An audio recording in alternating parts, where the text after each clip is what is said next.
Assalamu alaikum. Today I will discuss about law of symmetry. In this I will discuss about the axis of symmetry of cube or axis of rotation of cube. Okay, तो हमने इसमें तो cube को यहाँ पे book पे 2 dimension जिसमें हम चीज़ें ड्रा करते हैं देखना तो काफ़ी डिफ़िकल्ट है और इसके एक्सिस ऑफ सिमेट्री को बताना भी यहाँ पे डिफ़िकल्ट होगा। तो इसलिए यहाँ पे मेरे पास इस टाइम यही था, तो मैंने इसी को क्यूब कंसीडर कर लिया। ठीक है, this is a cube like. ठीक है, ये मेरे पास एक डिब्बा पड़ा हुआ था, मैंने इसको क्यूब कंसीडर किया। ठीक है, अब मैं आपको इसके ऊपर अप्लाई करके बताऊंगी और आपको बताऊंगी कि कैसे आप एक्सिस ऑफ रोटेशन या axis of symmetry of cube find out कर सकते हैं। So this is a cube. सबसे पहले हमने ये चेक करना है कि जो हम यहाँ पे आप देख सकते हैं कि इसको अगर मैं कहूँ कि ये फेस 1 है। ठीक है, ओके, इसको हम कह देते हैं ये फेस नंबर 2 है। इसको मैं कह देती हूँ ये फेस नंबर 3 है। दिस इज़ फेस नंबर 4 और ये फेस नंबर 5 और ये रह गए ये फेस नंबर 6। इस तरह ये इसके 6 फेसेस हैं। ठीक है, क्यूब के। और अगर इसके कॉर्नर की बात की जाए तो 1 2 3 4 4 कॉर्नर ऊपर है और 4 ही कॉर्नर नीचे हैं। ठीक है, तो 8 कॉर्नर हो गए। ओके, अब इसके एजेस की बात करें, किनारों की, जिसे हम किनारे कहते हैं। ठीक है, ये देखें 1 2 2 इधर 2 इधर 4 5 6 इसी तरह नीचे 7 8 ये वाला 9 इसकी बैक साइड पे 10 ये 11 और ये वाला 12। तो यहाँ पे आप कोई भी इस तरह का बॉक्स लेके तो उस पर आप प्रैक्टिस कर सकते हैं। यहाँ पे 6 फेसेस होंगे। ठीक है, 8 कॉर्नर होंगे और 12 एजेस होंगे। अब हम एक चीज़ चेक करते हैं कि आपने एक्सिस ऑफ रोटेशन लेना है एक, और उस पॉइंट के इर्द गिर्द अपने जो भी आपके पास इस टाइम तो आपके पास क्यूब है, आपने क्यूब को रोटेट करना है। यहाँ पे देखें, ये मैंने क्या किया है कि मैंने इस फेस में से पास करना है। ठीक है, ये हमारे पास फेसेस थे ना, ये देखिए मैंने इस फेस में से पास किया है और इस फेस में से उसे बाहर निकाला है। ये हमारा एक्सिस ऑफ रोटेशन है, यानी इसके इर्द गिर्द हमने मॉलिक्यूल को रोटेट करवाना है। ये आप चेक कर लें कि इस टाइम ये वाला फेस है मेरे पास। ठीक है, जहाँ पर ये एक पिक बनी हुई है। ठीक है, और इसकी जो बैक साइड पे फेस है वो ये वाला फेस है। ठीक है, ये 4 नंबर फेस ये है और यहाँ पे 2 वाला फेस लिखा हुआ है। ओके, इस चीज़ से कोई फ़र्क नहीं पड़ता कि ये 2 है या 4 है। आपने ये चेक करना है कि ये साइड हमने ले ली है और इसकी ये देखें, यानी ये ले लिया हमने। अब हमने क्या करना है, अब हमने अपने क्यूब को इस तरह रोटेट करना है। यहाँ पे देखें, ये इस टाइम मुझे ये वाली पोजीशन नज़र आ रही है। ठीक है, ये वाली पोजीशन मुझे नज़र आ रही है ना, और ये मेरा एक्सिस ऑफ रोटेशन है और इसके अराउंड ही मैंने क्यूब को रोटेट करवाना है। मैंने तब तक रोटेट करवाना है जब तक मैं दोबारा इसी पोजीशन पे वापस नहीं आ जाती। सो हम रोटेट करवाते हैं। ये देखें कैसे रोटेट करवाएंगे, ये है ना, ये 1। ठीक है, एक रोटेशन, 2 2 रोटेशन, 3 रोटेशन और 4। तो मैंने कितनी रोटेशन करवाई हैं, 4 रोटेशन करवाई हैं। तो क्या मैं यहाँ पे लिख सकती हूँ फेस टू फेस में C4। ठीक है, ये देखना ओरिजिनल पोजीशन यही थी ना, मैंने यहाँ से स्टार्ट किया था, मैं यहाँ पे वापस आ गई हूँ और मैंने 4 दफ़ा क्यूब को घुमाया, 4 दफ़ा रोटेट करवाई। यानी देखिए 1 2 3 एंड 4। और फेसेस देखें, एक ये वाला लिया था जिसमें से मैंने ये पेंसिल पास की हुई, सॉरी एक स्टिक सी पास की हुई है, ठीक है।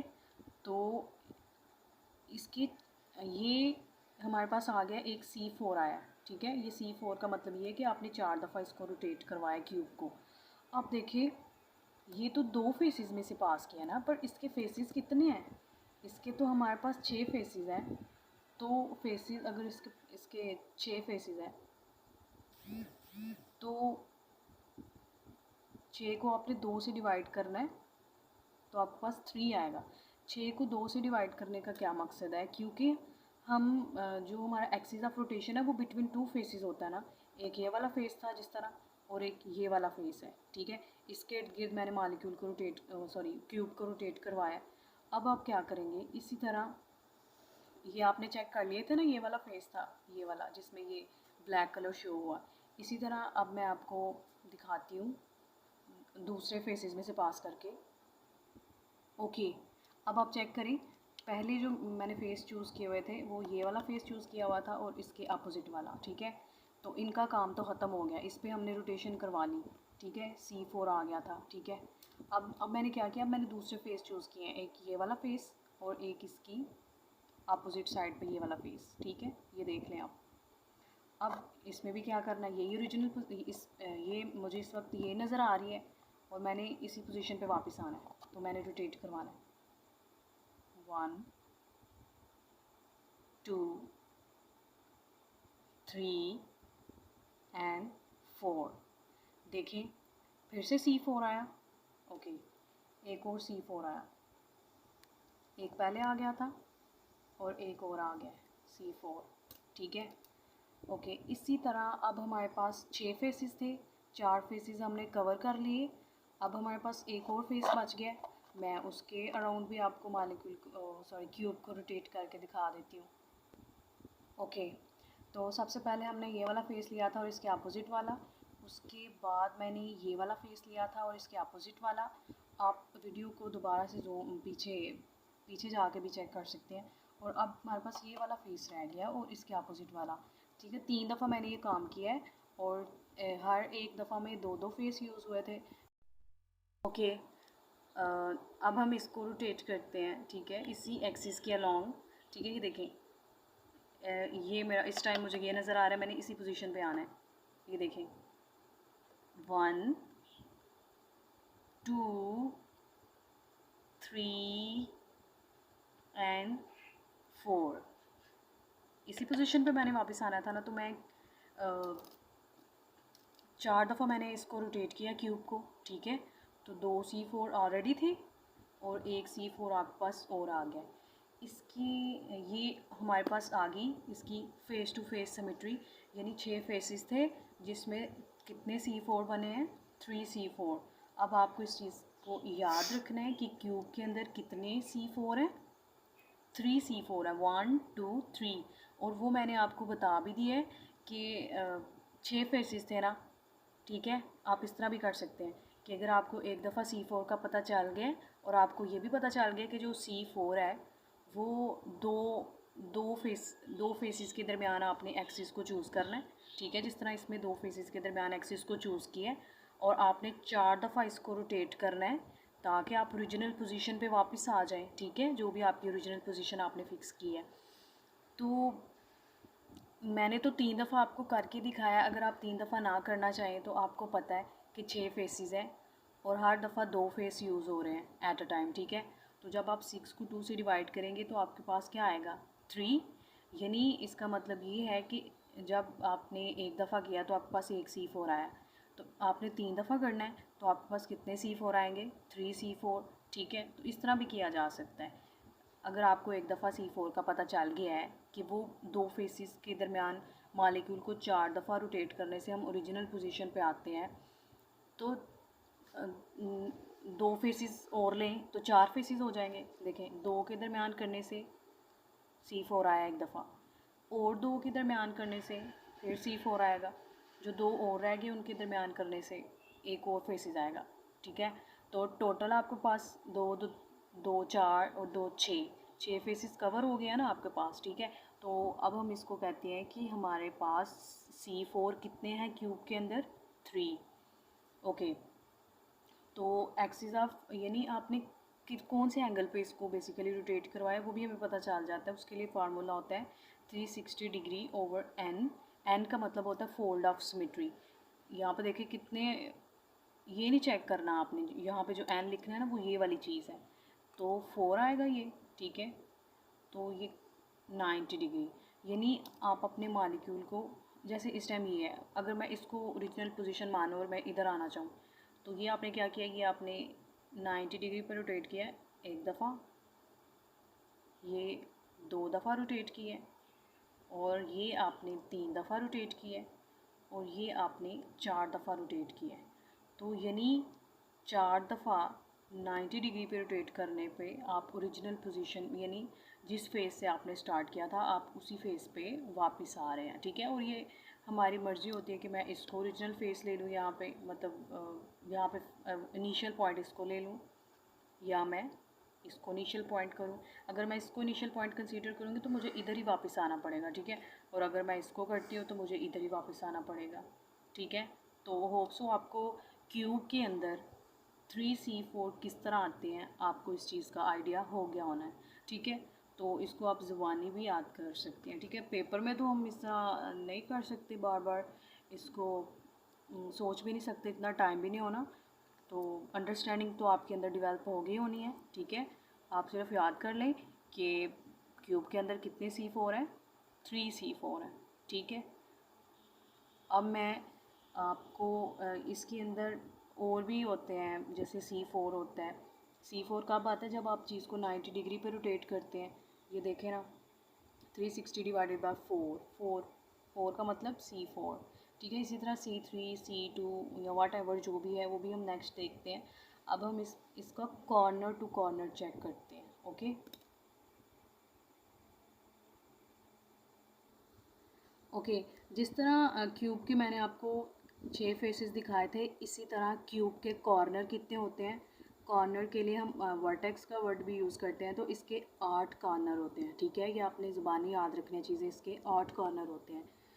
ये तो इधर से भी पता चल जाता है, जैसे 1 2 3 4 5 6 7 8 कॉर्नर, ठीक है। जो कोने आपको नज़र आ रहे हैं ना, सारे कोने वो 8 हैं। वो मैंने आपको क्यूब इधर भी अप्लाई करके दिखा दिया। ओके, अब हम क्या करेंगे, पहले हमने फेस टू फेस यानी एक फेस से एक्सिस ऑफ रोटेशन पास किया था दूसरे फेस तक, ठीक है। और उसके इर्द गिर्द मालिक्यूल को, क्यूब को सॉरी, रोटेट करवाया था। अब हमने क्या करना है, अब हमने कॉर्नर टू कॉर्नर को एक्सिस ऑफ रोटेशन मानना है अपना, और उसके इर्द गिर्द रोटेट करवाना है। सबसे पहले मैं करती हूँ, ओके। अब आप ये चेक करें, ये देखें, ये कॉर्नर है ना, ये कॉर्नर है हमारे पास, और मैंने इस कॉर्नर में से पास किया है स्टिक को, और इधर इस कॉर्नर में से इसको निकाल दिया है। और अब हम इसी के अराउंड इस क्यूब को रोटेट करेंगे, ठीक है। यहाँ पे इस टाइम मुझे ये वाला फेस नज़र आ रहा है, और मैंने इसी फेस पे वापस आना है, और आपने देखना है कि आप कितनी दफ़ा इसको रोटेट करते हैं। ये देखें, 1, ठीक है, 2, ठीक है, 2 पे ये आया, ठीक है। अब मैं क्या करूँगी, फिर से ये मैं रोटेट कर रही हूँ इसको, ये 3 दफ़ा मैंने रोटेट किया है, और मैं ओरिजिनल पोजीशन पे आ गई हूँ, ठीक है। तो इसका मैं क्या लिखूँगी, पहले लिखूँगी मैं C3 आ गया है, ठीक है। अब मैंने क्या करना है, अब मैंने इसको चूज़ किया हुआ था, इन दोनों को कॉर्नर चूज़ किया था, ये वाला चूज़ करके, और इसका अपोजिट। अब मैं क्या करूँगी, अब मैं चेंज करती हूँ इनको, ओके। पहली पहली मैंने क्या किया था, पहले मैंने ये वाला इस कॉर्नर में स्टिक ऐड डाली थी, और उसको ना इधर से निकाला था, ठीक है। अब मैंने क्या किया, अब मैंने उसके साथ वाले को चूज़ किया, और यहाँ से उसके अपोजिट कॉर्नर से स्टिक बाहर निकल गया। अब आपने क्या, अब मुझे फिर ये वाला फेस नज़र आ रहा है, ठीक है। अब मुझे दोबारा इसी पे वापस आना है, तो देखिए कितनी दफ़ा मैं रोटेट करती हूँ, 1 2 ठीक है। अब ये वाला फेस नज़र आया। अब 3, देखिए मैंने 3 दफ़ा रोटेट किए तो मैं ओरिजिनल पोजीशन पे वापस आ गई। तो ये देखिए मेरे पास एक और C3 आ गया, ठीक है। इसी तरह मेरे पास कितने C3 आएंगे, इधर मेरे पास 4 C3 आएंगे। क्यों? अब मैं जैसे मैंने यहाँ पे तो मैंने आपको तीनों करके दिखाया ना कि कैसे 3 C4 आए। इसी तरह आप भी इस तरह का कोई क्यूब लेके तो उस पर काइंडली इसको प्रैक्टिस कीजिएगा, आपको इसकी अंडरस्टैंडिंग ज़्यादा होगी। ये 4 कैसे आएंगे, एक तो मैंने आपको दिखा दिया ना कि इसको 3 दफ़ा रोटेट करने से क्यूब को आप अपनी इनिशियल पॉइंट या जो भी आपने ओरिजिनल पोजीशन चूज़ किया आप उधर आते हैं, ठीक है। तो ये देखें जैसे मैंने यहाँ पे किया था कि अगर आपको एक दफ़ा C4 का पता चल गया है तो 2 फेसेस के दरमियान था वो, ठीक है, और 6 फेसेस टोटल थे तो ये 3 बना था। इसी तरह अब आपके पास ऑड कॉर्नर है, ठीक है, और हमने एक्सिस ऑफ रोटेशन ये देखें, एक कॉर्नर ये और एक कॉर्नर ये, यानी बिटवीन 2 कॉर्नर चूज़ किया हुआ है, इसलिए आप इसको भी किसके साथ डिवाइड करेंगे, 2 के साथ, और ये 4 आपके पास आंसर आएगा। इसका मतलब है कि 4 दफ़ा आपने ये काम करना है, ठीक है, और 4 दफ़ा ही आप 3 दफ़ा कॉर्नर टू कॉर्नर रोटेट करेंगे और आपके पास जो भी आपने ओरिजिनल पॉइंट या ओरिजिनल इनिशियल पोजीशन चूज़ की होगी आप उधर वापस आ जाएंगे, ठीक है। तो ओके, यहाँ पे जैसे यहाँ पे C4 था तो हमने 4 के साथ डिवाइड किया था, यानी 90 डिग्री पे हम उसको रोटेट करते जा रहे थे और 4 दफ़ा रोटेट किया तो ओरिजिनल पोजीशन पे आया। यहाँ पे हम कहेंगे कि यहाँ पे C3 है तो 3 के साथ डिवाइड करेंगे, तो 3 के साथ डिवाइड करने से ये आई थिंक 120 आता है, ठीक है। तो यानी इसका मतलब ये होता है कि ये है ना, आपने इसको, ये था ओरिजिनल पोजीशन, ये है, ये आपने इसको रोटेट किया 120 डिग्री, आप यहाँ पहुँचे, आपने फिर 120 डिग्री रोटेट किया, आप यहाँ पहुँचे इधर, आपने फिर 120 डिग्री रोटेट किया तो आप यहाँ पे पहुँच गए। आपने 3 दफ़ा 120 डिग्री रोटेट किए, ठीक है, तो आप ओरिजिनल पोजीशन पे आ गए, यानी टोटल हमेशा 360 डिग्री ही बनना चाहिए, ओके। यहाँ पे भी जो 90 डिग्री है उसको आप चार दफ़ा आपको रोटेट करना पड़ रहा है, तो 90 90 90 90 4 दफ़ा ऐड करने से आपके पास 360 डिग्री आएगा। सो हम कहेंगे कि क्यूब के अंदर C4 सिमेट्री पाई जाती है, 3 C4 है इसके अंदर, और इसके अंदर C3 कितने हैं, C3 इसके अंदर 4 हैं, और वो 4 क्यों हैं वो हमें यहाँ से पता चल गया। इसी तरह अब हम क्या करते हैं, अब हम इसके एजेस पे चेक करते हैं, ठीक है। Okay, now let's move toward the edges. इसके 12 एजेस हैं, 12 किनारे हैं, ठीक है, आप काउंट भी कर सकते हैं, जैसे 1 2 3 4 5 6 7 8 9 10, ही मैंने आगे आपको कैलकुलेट करना सिखाया है, सबसे शुरू में शायद मैंने आपको चेक करा दिए थे, ठीक है। तो ओके, अब मैं ये वाला एज चूज़ किया हुआ है और ये वाला एज चूज़ किया हुआ है।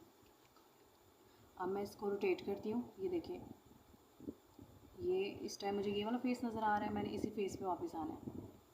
ये एक दफ़ा रोटेट करने से ये आया, ठीक है, एजेस टू एजेस, और दूसरी दफ़ा रोटेट करने से ये आया, ठीक है।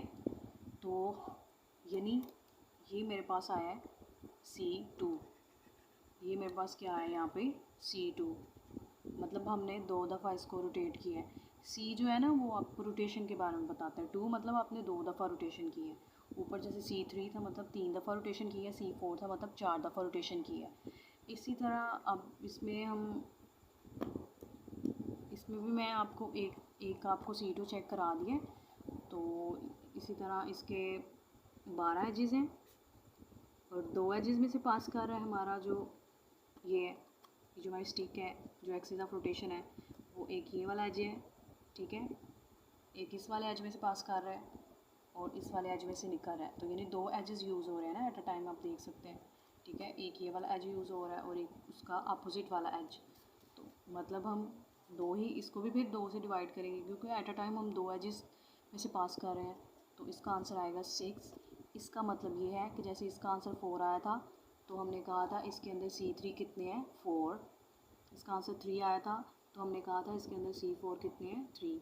अब इसका आंसर 6 आया तो हम कहेंगे इसके अंदर C2 कितने हैं, 6। क्योंकि मैंने आपको सिर्फ इन 2 एजेस के दरमियान रोटेट करके बताया, ठीक है।